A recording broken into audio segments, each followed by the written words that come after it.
A few months ago, I, like many others, saw a video in my recommendations by Argon Matrix about finishing the Stardew Valley Community Center without leveling up any skills.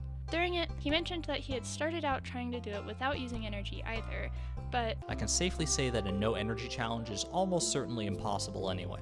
I spent weeks after watching this video trying to figure out why Argon thought it couldn't be done. I went through all of the Community Center bundles, and I couldn't find any bundle item that didn't have some way to get it without using energy. Did Argon mean a no energy and no skills challenge was impossible? Probably not, because, spoilers, a no skills challenge isn't even possible on its own. Maybe it wasn't possible, but isn't anymore because of later updates to the game. Or maybe Argon knew something I didn't. The only way to be sure was to find out for myself. Before we start, we need to establish exactly what counts as using energy. There's the obvious situation, using an energy costing tool, but there are two edge cases to consider. First, what about energy reducing foods, or consequences from dying in the mines or staying up past 2 AM? These will deplete your energy bar, but one could argue that they don't count as using energy. For the purposes of this challenge, I'm saying it does count, which means we'll have to reset the day if we die in the mines or somehow manage to eat sap by accident. Second, some actions will actually consume a fractional amount of energy. The game keeps track of this, but only displays the nearest integer. So if you use less than half a point of energy, the bar won't change. I'm saying this doesn't count, mostly for quality of life reasons, since there's no way to keep track of it in-game. Basically, if this number goes down, I reset the day, no exceptions. I also want to specify that we're completing the Community Center, not the Joja Warehouse, and we're using the standard bundles rather than the remixed ones. We're also not using any glitches or exploits, since the putting an item ID in your name exploit would trivialize most of this run. I'll get into specifics as we go, but there are two things that are going to make this run possible: garbage and explosives. A huge variety of items can be found by digging through your neighbor's trash, including 12 of the 25 fish we need to complete the community center. This is important because there's no way around the 8 energy cost of casting a fishing line, so we can't get any of the fish by actually fishing. Just like in real life, bombs are going to solve a lot of problems for us. Not only will they destroy rocks and trees, but they can even till soil, which should make farming possible as long as we have enough sprinklers to go around. The only problem is getting some. There are a few different ways to get a hold of bombs, but for now our first priority is to marry Abigail, who will occasionally give the player a bomb or cherry bomb after marriage.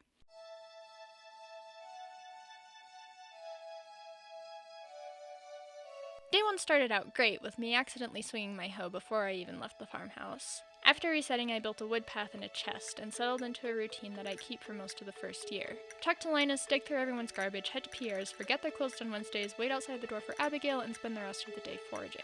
On the 5th, I made my first trip to the Traveling Merchant.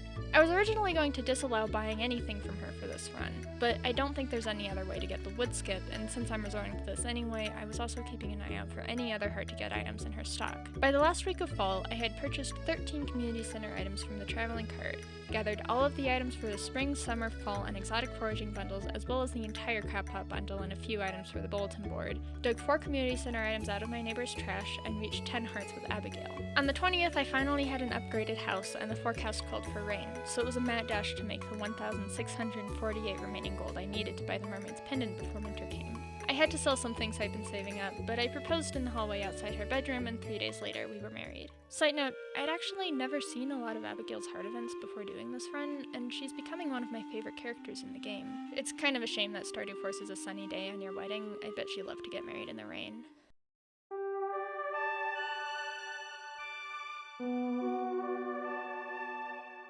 On the last day of fall, I bought a coop, and a few weeks later, I'd gotten enough bombs from Abigail and the Traveling Cart to clear a space for it and buy a couple chickens. I foraged a few items on the first, but here a new problem presented itself. There are 2 items for the winter foraging bundle that can never appear on the ground like most foraging, but have to be dug up from an artifact spot or other tillable soil. Bombs can get to artifacts in the mines, but after some testing, I don't think artifact spots will ever drop anything when tilled with a bomb.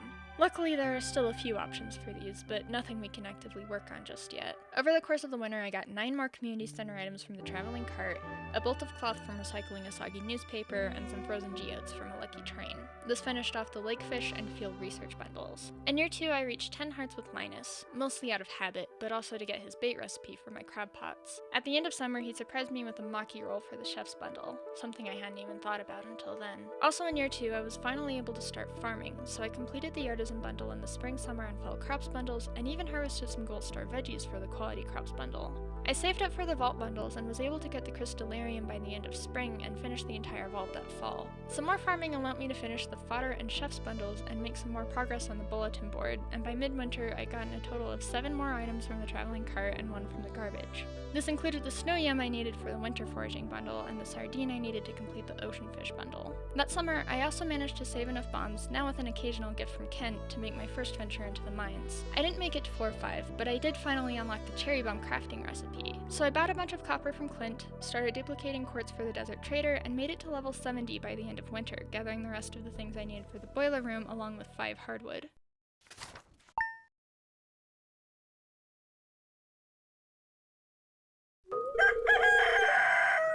Grandpa was less than impressed by my progress at this point, but I was well on my way to finishing the community center. I only needed 13 more item slots, 3 of which I already had the items for, and 3 I had some of the items for. That just left the rabbit's foot, which I could get from the rabbit I already had, a large milk or goat's milk, which would come easiest from the traveling cart, but could be obtained from an actual animal if I hit farming level 10 and bought the auto grabber, and 5 fish.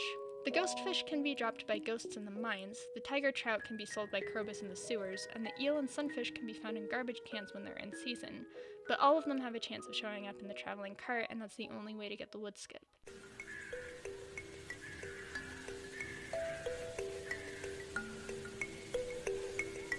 During year 3, I started tilling in the mines until I managed to grab the last of the 4 dwarf scrolls, allowing me to finally buy bombs from the dwarf. It took most of the year to gather the rest of the hardwood I needed, but the traveling merchant also sold me a ghost fish, a large goat milk, and a tiger trout, and I managed to finish the quality crops bundle and enchanter's bundle. Together with the hardwood, this completed every room except the fish tank, for which I only needed 3 more fish. Over the course of year 4, I decided on some secondary goals to keep things interesting. Reach level 10 in every skill, and buy the return scepter from Krobus. So I made some crab pots to level fishing, planted just a couple ancient fruit, started foraging at the beach again, and went to the Skull Cavern on every maximum luck day to level mining and combat.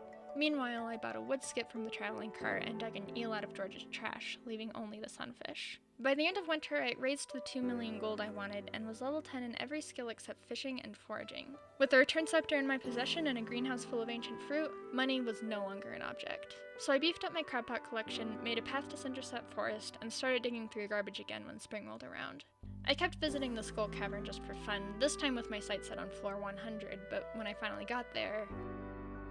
Yeah, turns out the iridium snake milk actually takes energy when you drink it. I even reloaded and staircased my way down to confirm, and I don't think there's any way around that. Disappointed, I reset the day and went back to my foraging.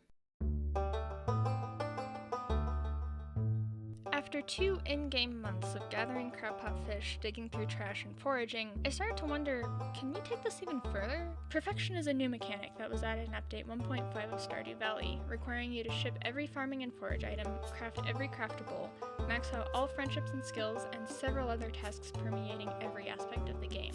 I dismissed it out of hand because one requirement was to catch every fish, but Update 1.5 also added the ability to enchant tools at the Forge on Ginger Island. One of these enchantments makes it so the tool won't drain energy. The only problem is getting there. See, the forge is on the other side of the volcano dungeon, which can only be accessed by making a bridge across this lava lake with your watering can, which of course costs energy to use. I brainstormed a couple ways around this. First, what if we use an upgraded iridium sprinkler to make the bridge for us? I actually tested this with a normal sprinkler in my other game, and not only did it not make a bridge, the sprinkler was gone when I came back the next day, so that's out. My other idea was to exploit the fractional energy rule I mentioned at the beginning. Every time you gain a level in farming, the watering can takes a little less energy to use, and farming buffs have an effect on that. It lowers by 1/10 of a point per level and starts at 2 points, so we need to artificially raise our farming level to 15 or higher for this to work. We can use cheese seasoning to add 1 level to any food buff, so we'd only need a recipe with a +4 farming buff. Unfortunately, from what I can tell, the highest farming buff from food is a +3 from farmer's lunch, so that's up too. I don't think getting to the forge is actually possible according to these rules, but if anyone has other ideas, please let me know in the comments. I would love to be proven wrong on this.